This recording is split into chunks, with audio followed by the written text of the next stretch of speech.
Dan Ini alhamdulillah Allah luar berkah. biasa, karena sebelum-sebelumnya langsung bikin video sanggahan, bantahan, jebret-jebret gitu. Anak nggak mau. Iya, ini luar biasa. Ini pertama kalinya ada orang yang ngajak collab ternyata untuk klarifikasi. Jadi ini subhanallah, terima kasih banyak. Ini pertama kalinya. Masya Allah, pertama Iya. kali loh. Pertama kali. Karena biasanya kalau beda pendapat tuh langsung tuh nyerang tuh, bikin video ini tambah-tambahin. Nah itu yang nggak boleh. Iya, Jadi itu nggak boleh. ini Itu dalam nggak syariat syar'i. ini harus tabayun. Iya. Tapi Ana ingin melihat klarifikasi antum. Apa sih kenapa antum sampai berani menyatakan bank syariah itu lebih haram dari bank konvensional? Assalamualaikum warahmatullahi wabarakatuh. Tidak berani, masih tetap punya rekening di tempat riba. Wa iyyazubillah. Rezeki kita sudah dijamin, ikhwafillah. Rezeki kita tidak pernah tertukar. Maka segera tutup rekening kita yang ada di tempat riba. Karena 1 detik ke depan kita tidak ada yang tahu apakah kita masih hidup, apakah kita masih bernyawa, apakah kita masih sempat untuk bertobat kepada Allah. Ikhwafillah, jangan uang yang sedikit menjadi penyesalan tiada akhir.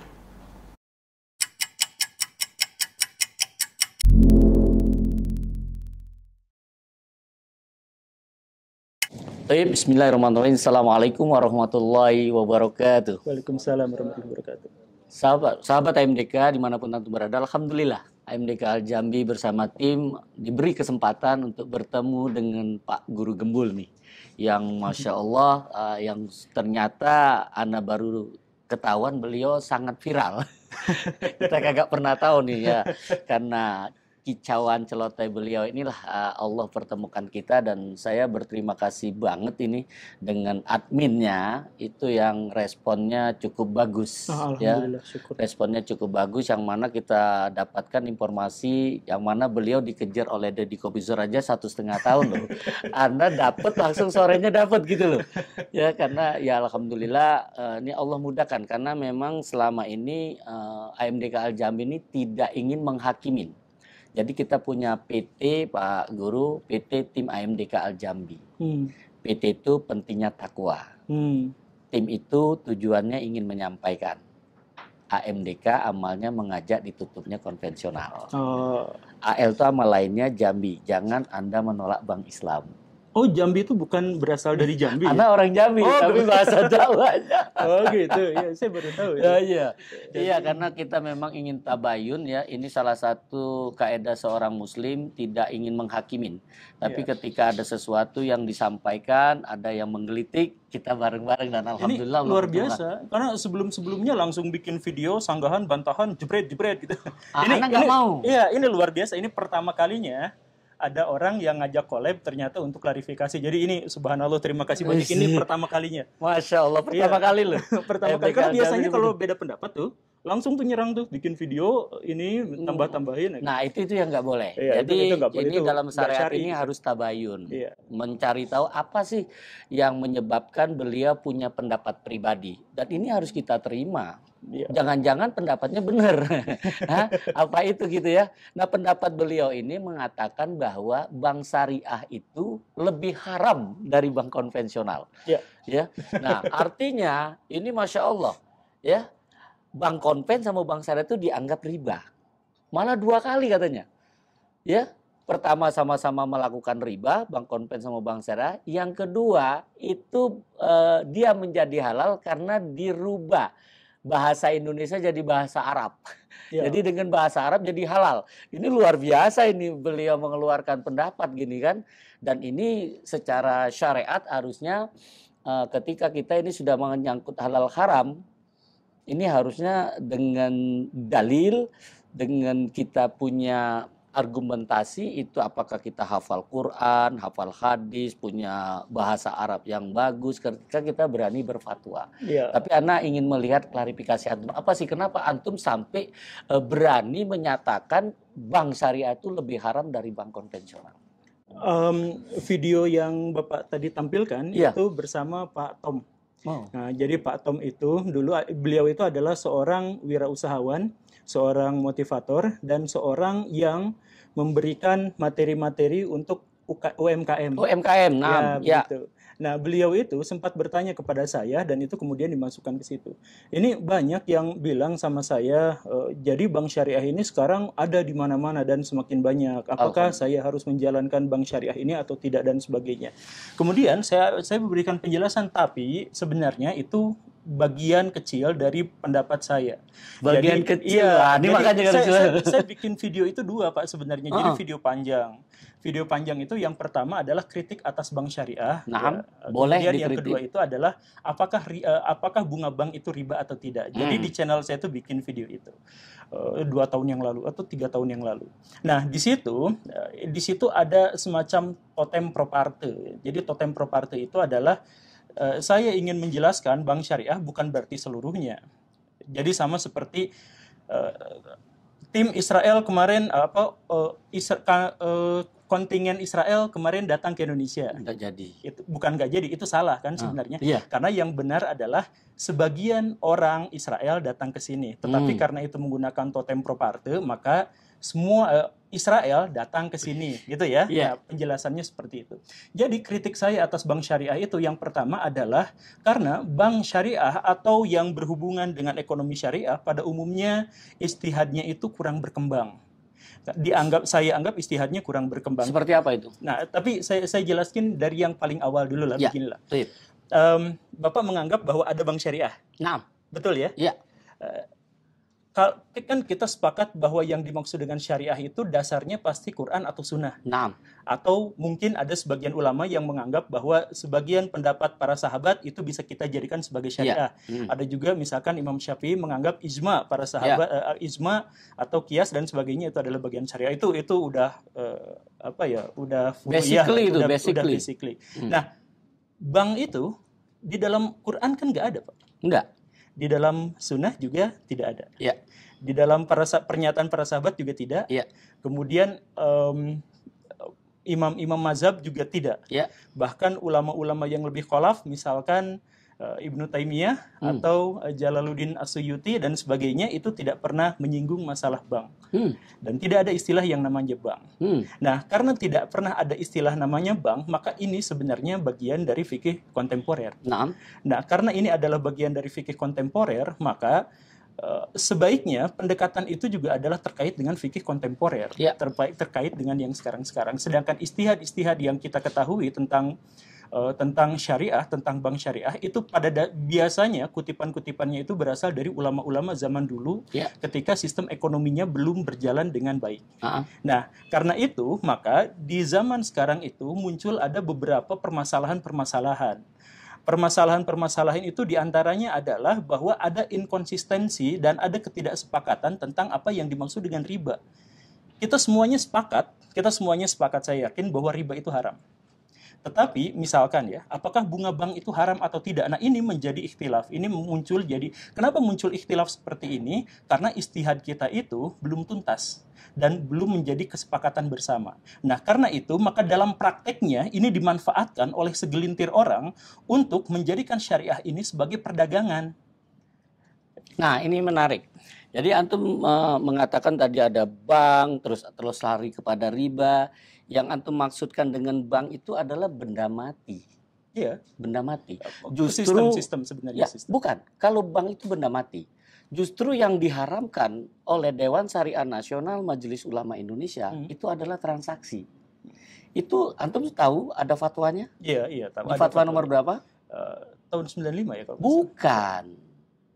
Jadi anak beritahu kepada antum. Jadi itu ada fatwa nomor 20 tahun 2001.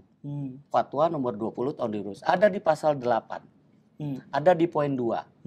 Di sana dikatakan ada usaha yang bertentangan dengan prinsip syariat Islam.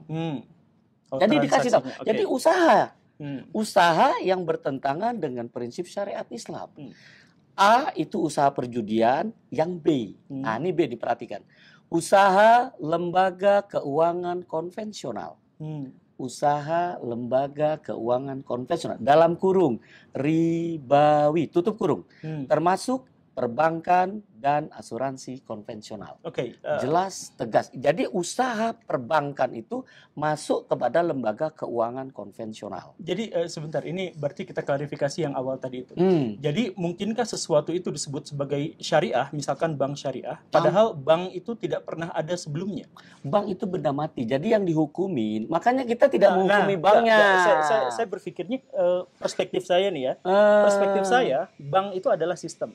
Bukan. Jadi justru di sini yang dilarang dalam syariat, yang dihukumin oleh ulama, oleh kita ini usahanya. Ya, jadi begini, oke, usahanya ya. Iya. Berarti sistemnya, usahanya, iya, ribanya, transaksinya, kegiatannya, akadnya. Ini yang terlarang dalam syariat Islam. Oke, betul. Ini sebenarnya belum masuk bahasan, tapi ini adalah argumentasi yang tadi saya awal itu yang saya bilang. Jadi begini, Pak. Yang saya tahu, bank itu, anggaplah misalkan Bapak istilahkan tadi apa namanya, bukan sistem, tapi transaksi ya. Transaksi. Nah, jadi, Bapak tahu apa perbedaan hubungan antara bank dengan tempat duduk Bapak?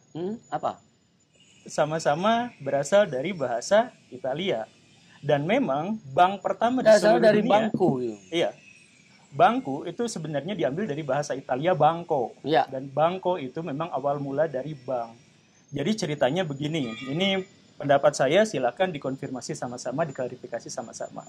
Jadi di zaman Nabi itu ada semacam transaksi yang disebut sebagai riba. Ada riba kan? Ya. Nah, riba itu siapa yang melakukannya? Individu-individu. Nggak ada perusahaan. Nggak ada perusahaan yang bikin satu sistem, kemudian di situ ada ribanya, tuh nggak ada. Di zaman Nabi itu, yang dimaksud dengan riba itu ada satu individu, entah itu orang Yahudi, entah itu orang fasik, dan sebagainya, itu melakukan riba. Nah, dari riba itu, kenapa dilarang keras? Ada banyak sekali alasan di zaman Nabi itu. Salah satunya adalah betapa kejinya orang yang menarik riba, karena dia memanfaatkan orang yang lagi butuh duit, malah ditambahin, mintanya nambah. Kan itu benar-benar di luar moral lah, jahat banget lah, seperti itu kan. Nah, di zaman Nabi ribanya seperti itu. Nah, riba itu menjadi melembaga itu gara-gara bank.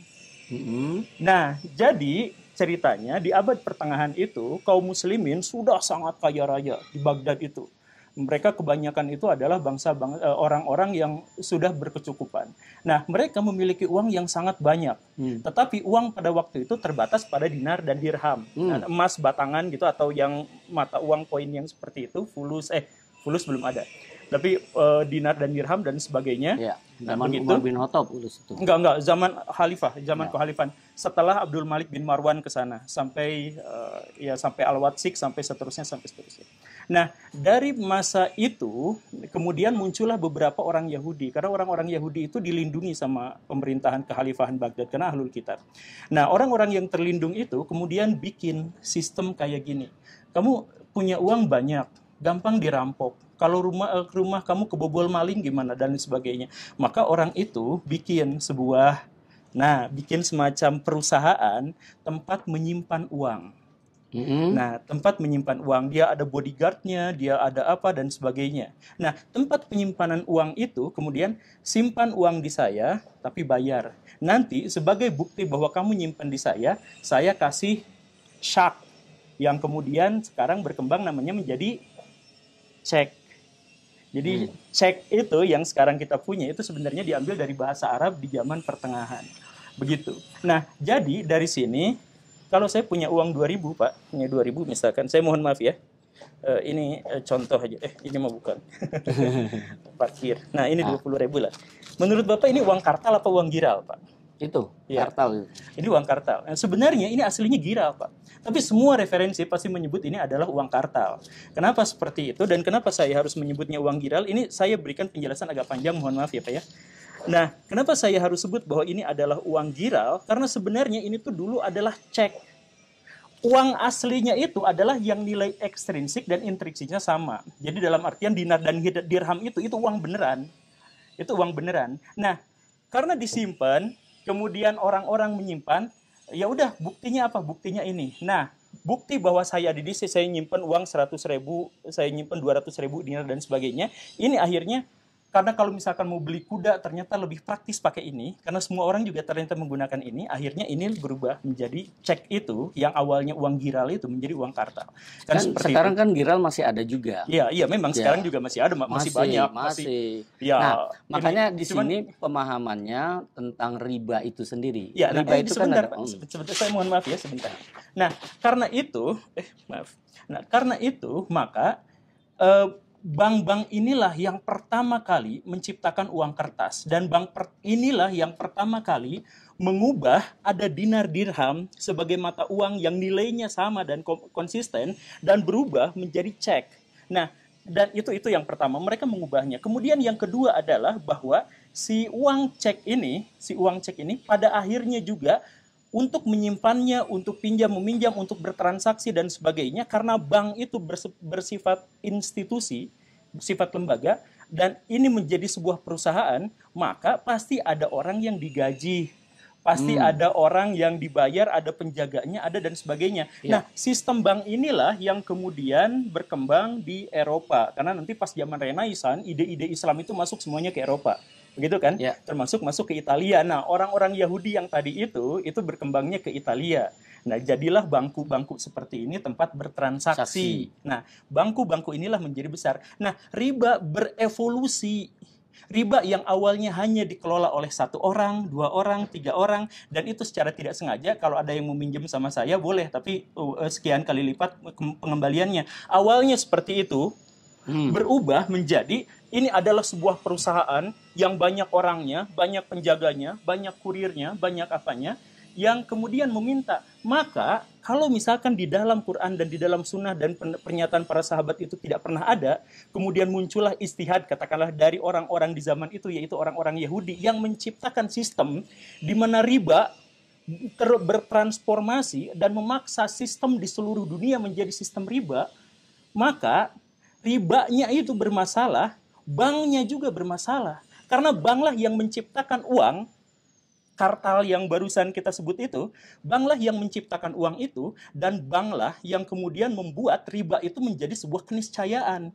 Karena kalau saya pinjam ke Bapak, sebagai pribadi, Bapak bisa aja mau kasih tambahan, mau enggak jadi masalah. Karena sebagai pribadi, Bapak nanggung dosa ribanya itu pribadi. Tapi kalau sudah jadi sebuah perusahaan, ada orang yang harus digaji dan lain sebagainya, maka meniscayakan bank itu pasti menjadi riba.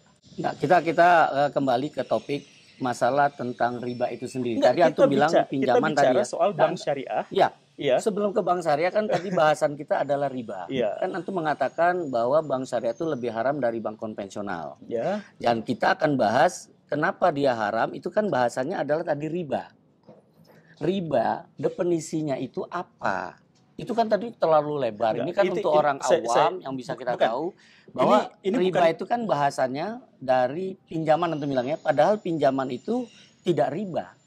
Iya, pinjaman emang tidak riba. Pinjaman itu tidak riba. Yang menjadikannya riba itu adalah tambahan-tambahan kan. Ada uang pengembalian yang lebih daripada uang pokoknya, itu yang namanya riba. Boleh saya kasih tahu Pak Guru ya. Jadi pinjaman dengan hutang itu berbeda. Jadi yang namanya pinjam, Pak Guru saya pinjam. Pinjamin apa nih? HP-nya. Ketika antum kasih, atau uang tadi, mana uang tadi? Saya pinjam coba. Mana? Biar jelas ya. Nggak apa-apa ini. Uangnya hilang di sini. Nah, yang keluar lebih gede, Pak. Nah, ini saya pinjam. Kalau saya pinjam, ini tidak bisa saya manfaatkan. Saya cuma bisa ngeliatin, ini uang dari Pak Guru. Karena ini akan saya pulangkan lagi. Ini juga yang saya pulangin. Iya. Itu yang namanya pinjaman. Tapi kalau hutang, Pak Guru saya hutang. Ini hutang.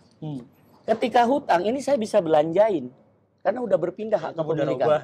Bukan. Itu hutang. Iya, hutang. Jadi pinjaman dengan hutang itu berbeda, Pak. Jadi yang namanya, ini saya pulang. Jadi kalau pinjaman, itu ada 2. Pinjaman ada 2. Ketika dia ada tambahan, diminta ada ujroh atau ada upah pinjaman itu nama berubah menjadi sewa. Itu ijaro namanya. Tapi ketika pinjaman itu tidak ada tambahan, itu namanya ariyah. Nah, sekarang yang membahas riba itu adalah hutang. Hutang kalau tidak ada tambahan namanya qard. Kalau dia ada tambahan namanya riba. Jadi bahasan kita itu harusnya di hutang. Jadi posisi bank konvensional, akad utama dia adalah hutang. Bahasan yang tadi Bapak sebut di awal itu adalah saya harus mengklarifikasi pernyataan soal bank syariah dengan bank konvensional. Makanya Nana kasih tahu. Makanya penjelasan yang tadi saya bilang itu terlalu panjang dan bukan untuk orang awam dan sebagainya. Saya harus tekankan begini, Pak. Kalau di dalam Quran dan Sunnah tidak ada, pernyataan para sahabat tidak ada, imam mazhab semuanya tidak ada tentang bank, kemudian ada istihad dari orang Yahudi yang mengubah semua sistem dan akhirnya mengubah riba dan memaksa orang lain semuanya menjadi terniscayakan. Kan sekarang bank syariah berapa persen di seluruh dunia kan? Jadi sisanya itu adalah riba, sisanya adalah sistem riba. Nah, kalau misalkan Bapak membahas masalah riba, kemudian menentang riba, kenapa nggak menentang bank sebagai awal mula? Bukan, karena bank, saya bilang tadi, posisi bank itu adalah benda mati. Justru benda mati itu bangunan banknya benda mati. Tapi sistem perbankan. Nah, ini yang dirubah. Nah, sistem perbankan itu adalah awal mula. Makanya. Dari seluruh riba. Jadi transformasi riba dari yang dulu individual di zaman Nabi berubah menjadi sekarang jadi sistem. Bahkan bisakah kita misalkan lepas dari riba sama sekali? Kalaupun mungkin kita bisa, anak cucu kita tidak bisa, teman-teman sekolah kita tidak bisa, karena itu sudah menjadi sebuah sistem. Makanya ini anak datang. Makanya yang harus jadi masalah itu adalah kenapa bank yang menjadi awal mula dari perubahan uang kartal jadi uang giral, yang menjadi awal mula dari transformasi riba itu. Kenapa kita nggak mempermasalahkan? Kan itu nggak ada di dalam Quran, nggak ada di dalam Sunnah, nggak ada pernyataan para sahabat. Gitu. Karena ini bukan dalam posisi ibadah. Al-aslu fi ibadah at-tauqif. Ini muamalah. Al-aslu fi muamalah al-ibaha. Aikuna dalil ala tahrimiha. Jadi dasar muamalah itu boleh semua. Walaupun tidak ada di Quran, walaupun tidak ada di hadis. Karena ini adalah fikih yang akan bilang tadi kontemporer gitu loh. Bagaimana dengan sebuah praktek yang tidak ada dalam Quran, tidak ada dalam Sunnah, tapi dia memunculkan riba? Semua yang ada di bank syariah itu pernah dilakukan oleh Rasulullah, oleh para sahabat. Itu yang di bank syariah. Gak ada bank. Di zaman Nabi gak ada bank. Bukan, yang antum bilang tadi kan. Iya, transaksinya gitu. Kalau misalkan, jadi kita tidak ngomong banknya itu, saya bilang tadi benda mati. Jadi yang dihukumin oleh ulama kita ini adalah usaha. Usahanya. Jadi tolong diperhatikan usahanya yang dihukumin. Makanya bank itu banyak orang mengatakan bank konvensional, bank syariah. Bank konvensional, bank syariah itu ketika berubah menjadi syariah, akad-akadnya syariah semua bisa menjadi halal. Jadi yang dihukumin adalah usahanya. Jadi sebuah sistem atau sebuah transaksi. Nah, sistemnya itu yang dirubah. Sistemnya harus dirubah. Nah, makanya sistem yang dilakukan di bank konven hampir semua menggunakan akad-akad hutang. Betul. Hutang itu dalam syariat Islam dibenarkan, dibolehkan. Halal. Cuman dia rakus karena dia mengambil bunga. Dia minta tambahan. Sudah itu ketika terlambat ada denda. Ketika dipercepat ada penalti. Itu yang dilakukan oleh perbankan ribawi. Dan itu tidak boleh kan? Nggak boleh, makanya dihukumin. Nah, kalau ada bank syariah. Nah, di bank syariah itu nggak boleh dilakukan. Nah, kalau ada bank syariah yang melakukan hal seperti itu, maka saya katakan, 1, di sana dosanya sama dengan riba. 2, di sana dosanya lebih besar daripada riba karena dia menghalalkan yang haram. Kenapa? Karena dia nyamar jadi syariah. Enggak, di syariah itu ketika hutang nggak boleh ada tambahan. Bukan. Rp1. Iya, betul, setuju. Nah, di mana ribanya? Yang antum katakan di bank syariah ketika hutang tidak ada syarat di awal tambahan. Tidak ada denda keterlambatan, tidak ada penalti. Di mana ribanya? Nah, kan pertanyaan saya tadi, kalau ada bank syariah yang melakukan hal seperti itu, seperti bank konvensional, ada kan? Akad qard. Enggak. Tadi Bapak jelaskan bahwa bank syariah tidak melakukan ini, dan ini, begitu ya? Tidak ada ketika hutang, tidak boleh ada denda keterlambatan. Tidak boleh ada denda hutang, tidak ada penalti, tidak boleh ada tambahan. Apalagi bunga dan sebagainya. Nggak boleh. Kalau ada bank syariah yang melakukan seperti itu, kalau ada ya, dan kemudian saya katakan bahwa menabung di bank seperti itu, bank syariah seperti itu, maka dosanya lebih besar daripada riba. Ditangkep, Pak. Iya, bukan. Anak kasih tahu. Justru ini dihukumin loh. Iya. Karena undang-undang kita, ini undang-undang yang menghukumin. Undang-undang 21 tahun 2008 ada di pasal 56. Kalau ada perbankan syariah tidak bisa menjalankan prinsip syariat, itu baik pegawainya, ya, pemimpin cabangnya, direksinya, sudah itu komisarisnya, DPS-nya, itu bisa diberhentikan. Dipidana. Iya. Nah, kalau seperti itu, balik lagi ke pernyataan saya yang harus saya klarifikasi tadi. Kalau seandainya saya mengatakan bahwa ada bank yang tidak syariah atau tidak menjalankan syariah, kemudian dia malah mengatakan bahwa kami syariah, lalu dia melakukan hal-hal semacam itu. Ini kerjaan kita yang harus. Makanya saya katakan di situ itu menjadi lebih haram karena dia riba, dia menghalalkan riba dan dia menggunakan syariat Islam untuk berjual beli. Itu makanya ana butuh antum itu ana jelasin itu. Jadi ketika kita menghukumin seseorang, kita dengan dalil ana bawakan ini undang-undang yang dilanggar. Ya. Ini undang-undang yang dilanggar. Saya katakan kalau ada bank yang mengaku syariah tetapi dia tidak, kan ini banyak ya. Makanya ini ketika antum menyampaikan itu, ketika mengatakan bank syariah lebih haram dari bank konven, apakah ini dengan ilmu, apakah tanpa ilmu, atau sedang gregetan gitu loh. Menurut Bapak, kalau Anda ngelihat tidak dengan ilmu, tanpa ilmu, ini dengan emosi karena dengar kabar. Karena hampir sebagian besar yang saya datangin itu karena gregetan melihat yang dilakukan.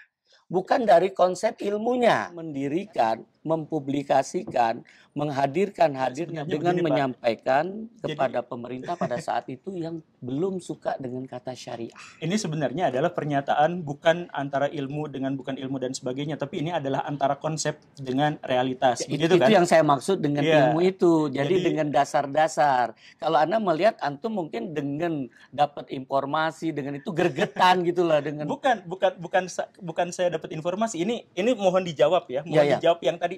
Dan ini kembali ke topik awal kita. Kita gak kemana-mana. Kita fokus ke pernyataan saya.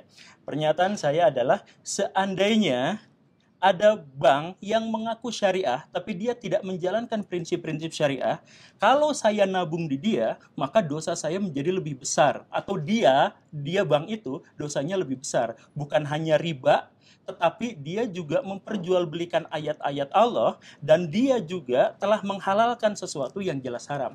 Pernyataan saya itu salah atau tidak? Iya, jadi jelas anak katakan salah. Salah. Iya, jadi kalau kenapa? Kalau ada orang yang mengatasnamakan bank syariah, dia sebenarnya konvensional, itu dibenarkan sama Bapak? Bukan.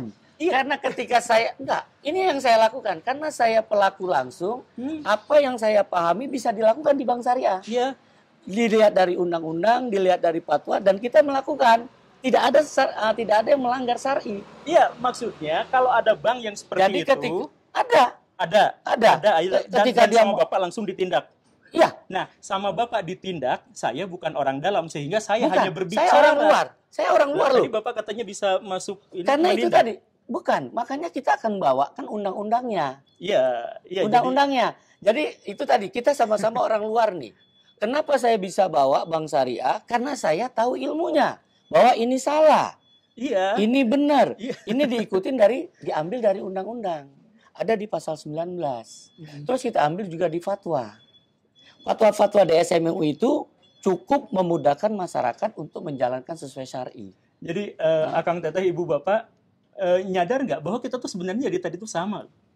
Dari tadi tuh kita tuh sama, Pak. Cuman Bapak bertindak dengan undang-undang, dengan fatwa. Ya itu yang dia bilang supaya kita ketika ketemu dengan masyarakat, ini kita tidak melebar.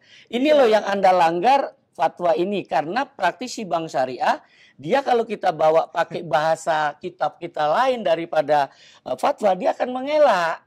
Karena dia rujuk di undang-undang itu dari fatwa. Itu bahasa undang-undang. Maka ini yang saya datang, oh ternyata ini tidak dengan bahasa undang-undang yang antum sampaikan ini. Karena saya menghukumin itu, karena saya selalu gugat Bank Syariah. Alhamdulillah ketika kita ajak ngomong, kita ajak diskusi, dia bisa melakukan perbaikan. Bank Syariah mana yang Bapak gugat itu? Hampir semua bank syariah. Bukan, nggak usah nyebutkan namanya. Iya. Bank syariah mana yang maksudnya yang melakukan? Ada bank syariah di Indonesia ketika dia melakukan akad, misalnya untuk akad wadiah.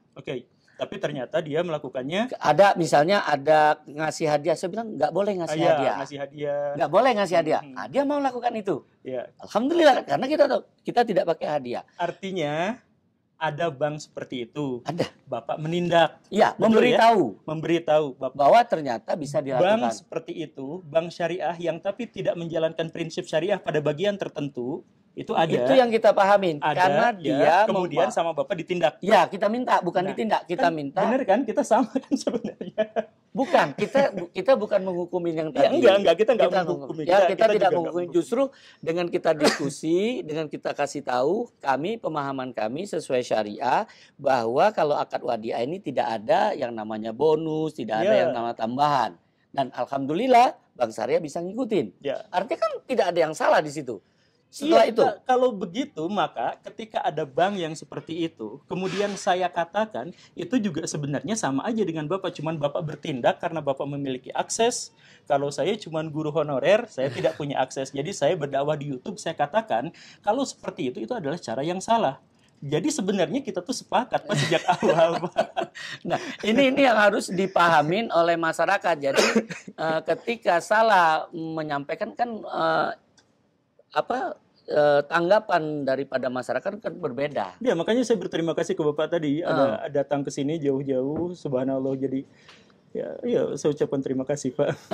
Jadi itu tadi yang salah satu ya. Jadi kita tidak melihat daripada uangnya, justru yang kita lihat ini transaksi-transaksi. Karena yang dihukumin saat ini oleh Majelis Ulama itu transaksinya, Pak.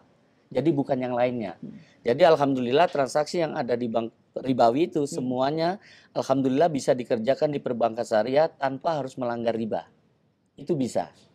Gitu. Jadi ulama kita yang di DSNU itu sudah luar biasa gitu loh. Makanya kemarin dia gregetan itu ketika ntar dulu saya harus tabayun dulu, ternyata sudut pandang yang dibahas ini berbeda. Kalau saya justru mengikuti apa yang sudah difatwakan oleh Majelis Ulama dan itu yang diikuti undang-undang, Pak. Sudah itu yang dijalankan oleh OJK. Nah, inilah. Nah, ketika antum dapat, justrunya kita ketika tahu tadi kita bisa berkolaborasi sebenarnya. Antum tinggal ngomong karena saya ada di komunitas masyarakat pecinta bank syariah. Salah satunya edukasi literasi dan juga mendatangin, Pak. Jadi kita bisa mendatangin bank, kita bisa mendatangin OJK, kita bisa mendatangin Dewan Syariah Nasional Majelis Ulama, kita bisa mendatangin DPR untuk bisa. Alhamdulillah, syukur, Pak. Ya, karena kalau undang-undang ke DPR, Pak. Kalau dia fatwa kita ke DSN. Kalau dia aturan regulasi kita ke OJK. Kalau praktek bank kita ke banknya. Gitu. Jadi tidak keluar kemana-mana gitu, Pak. Buat diskusi aja kalau. Makanya ini sangat menarik kalau kita memang praktisi bank syariahnya ikut hadir. Jadi Ana berharap antum ngomong, karena biasanya Ana praktisi bank syariah saya minta hadir. Saya ngomong tempat Anda ini salah. Karena Anda melakukan A, B, C gitu. Contoh kalau murabaha. Ini Anda kasih tahu. Ya, murabaha banyak celah di situ, banyak riba. Anda langsung bisa kasih tahu murabaha. Ketika murabaha nasabah dapat uang. Ini batil. Karena murabah itu dapat barang. Bayarnya nyicil, penjual harus memberitahu harga pokoknya dan berapa marginnya, itulah harga jual. Itu sesuai dengan Fatwa DSN nomor 4 tahun 2001.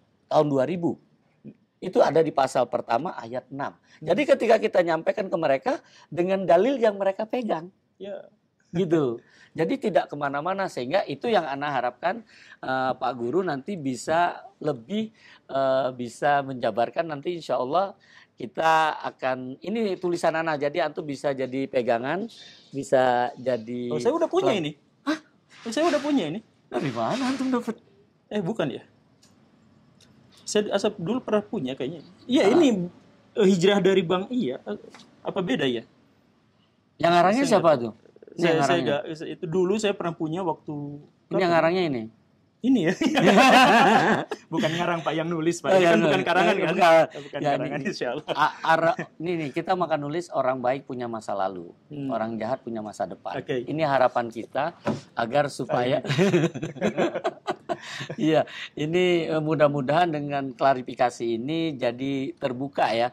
Jadi beliau ini ternyata kalau saya menyimpulkan bahwa Pak Guru kita ini banyak melihat situasi di lapangan dan juga mungkin melihat langsung realitas yang ada, dan ini harusnya menjadi kritik daripada praktisi bank syariah, karena secara konsep, secara hukum undang-undang ini hampir sebagian besar bisa dilakukan sesuai syariah. Dan ketika kita tahu ilmunya, baik sebagai nasabah maupun bank, ketika sama-sama tahu ilmunya, selamat kita daripada transaksi riba. Tapi ketika masyarakat sebagai nasabah, perbankan sebagai praktisi, sama-sama nggak tahu, itu tadi yang dia bilang hukumin, bisa lebih besar, lebih haram dari perbankan konvensional. Mungkin itu seperti itu kira-kira. Iya kan? Iya, ketika ada sebuah pelanggaran, jadi ya hal yang lebih sederhananya beginilah. Kalau saya misal melakukan maksiat, sedangkan saya tidak tahu ada maksiat itu, maka itu tidak ada dosa. Tapi kalau saya mengetahui, maka maksiat itu dua dosa. Kali. Kalau kemudian saya melakukan maksiat atas nama agama saya, maka itu jadi 3 kali dosanya.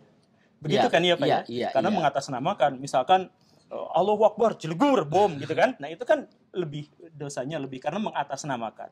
Begitu. Kurang lebihnya seperti itulah kalau mau dipahami. Jadi arti kesimpulan yang kita tangkap memang ini menghukumin para praktisi bank syariah yang tidak dengan ilmu. Karena di bank syariah itu ada 4 kelompok. Ada 4 kelompok di bank syariah yang hadir sebagai pegawai di bank syariah. Pertama, mereka yang takut dengan azab Allah. Nah, mereka ini yang mungkin bisa diajak diskusi. Bisa diajak untuk melakukan perbaikan. Ini kelompok yang pertama, takut dengan azab Allah. Nah, setiap bank syariah itu ada, cuman nggak banyak. Semoga tetap ada di atas pimpinan. Semoga dipimpin. Kita berharap pimpinan yang punya itu. Tapi kalau dia nggak muncul. Yang kedua, kelompok kedua mereka yang dapat SK. Surat keputusan jadi pejabat di bank syariah. Jadi mereka nggak ngerti, bukan panggilan hati, tapi ikut karena aturannya begitu. Karena dia dapat pejabat. Nah, nama pejabat di sininya nggak ada, pasti yang ada di kepalanya yang dijalankan, gitu loh. Nah, mungkin itu yang antum hukumin. Yang ketiga, mereka yang datang ke bank syariah cari posisi, cari jabatan. Karena di tempat yang lama nggak dapat posisi nih, mungkin sudah mentok levelnya. Jadi dia pindah ke bank syariah itu bukan untuk memperbaiki, tapi justru untuk dapat fasilitas. Yang keempat, anak-anak yang baru lulus. Daripada nggak dapat kerjaan, ini ada buka lowongan, dia masuk. Padahal di sini tidak ada panggilan hati nurani untuk dia berjihad. Maka 2, 3, 4 ini mungkin yang antum ketemu.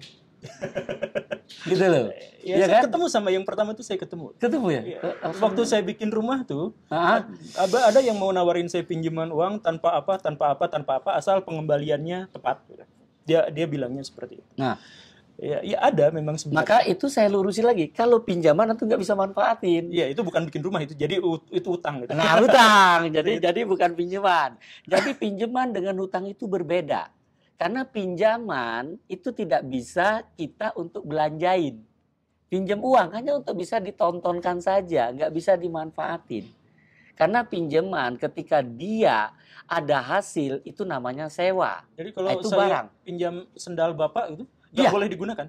Kalau enggak, dimanfaatin atau dijual gitu loh. Maksudnya.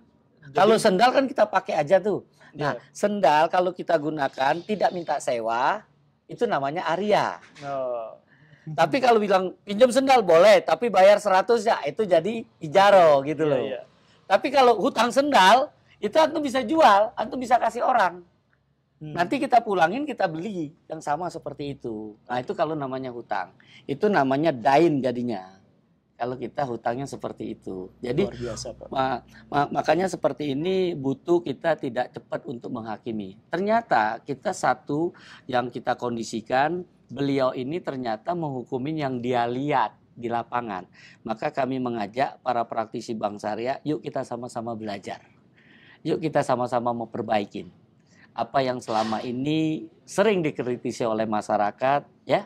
Ini terima dengan senang hati. Karena kenapa saya bisa seperti ini, kerjaan Ana memang mendatengin, Pak, untuk dapat masukan. Apa ketika mereka berbeda dengan saya, apa? Tolong saya beritahu. Saya akan berubah saat Anda katakan qala Allah, qala Rasul, wa qala sahabat. Saat antum ngomong, saya berubah saat itu. Tidak menunggu lagi. Karena 1 detik ke depan kita tidak ada yang tahu. Nggak ada tahu. Apakah kita masih hidup? Apakah kita masih bernyawa? Kita nggak ada yang tahu. Maka ketika antum sampaikan ini adalah qala Allah, qala Rasul, wa qala sahabat, saat itu juga saya berubah. Tapi kalau mau amalah, ini bisa kita untuk berbeda pandang. Karena ini adalah pemahaman. Ini adalah fikih gitu loh. Cuman hasilnya kita berharap untuk mencari ridha Allah. Bukan begitu? Siap. Ya, apa itu siap? Siap, saya laksanakan. Siap itu adalah syariat Islam, Al-Quran, pedomannya. Ada itu ya. Luar biasa, itu ternyata dibuat. Iya kan? Oke. Siap itu, nah maka siap kita hijrah, Pak. Insya Allah saya dalam jalannya. Siap ya. Siap itu adalah syariat Islam, Al-Quran, pedomannya. Kita itu adalah kejujuran. Itu tujuan amalnya. Jadi hijrah, kita bisa langsung berubah, bisa berpindah, bisa keluar. Hijrah itu adalah hidayah Islam. Jika rujukannya Al-Quran hadis, bukan katanya.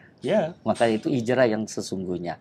Mungkin itu Pak Guru Gembul ya, terima kasih banget ini ya pencerahan atau penyampaian yang antum sampaikan, dan kita insya Allah tidak berpanjang lebar dalam kondisi ini. Dan Ana berharap antum dengan semangat keilmuan antum sebagai guru mendidik masyarakat ini untuk cerdas.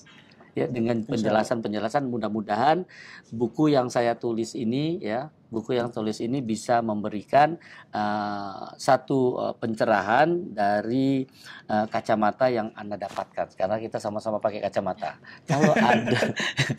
Kalau ada kacamata saya gitu. Oh gitu ya. Kalau ada. Jadi buat nyamar aja. Oh gitu ya. Jadi kalau ada yang mungkin berbeda, Ana siap untuk dikonfrontasi, siap untuk diajak diskusi, karena saya siap untuk melakukan perubahan. Amin. Semoga saya boleh closing statement. Iya. Semoga ini klarifikasinya bermanfaat, tapi saya yakin ini benar-benar bermanfaat. Terlihat dari wajah Bapak. Saya senang sekali sama Bapak. Walaupun kita baru pertama kali bertemu, Pak. Allah yang pertemukan. Karena ini betul-betul doa yang selalu saya panjatkan, Pak Guru ya.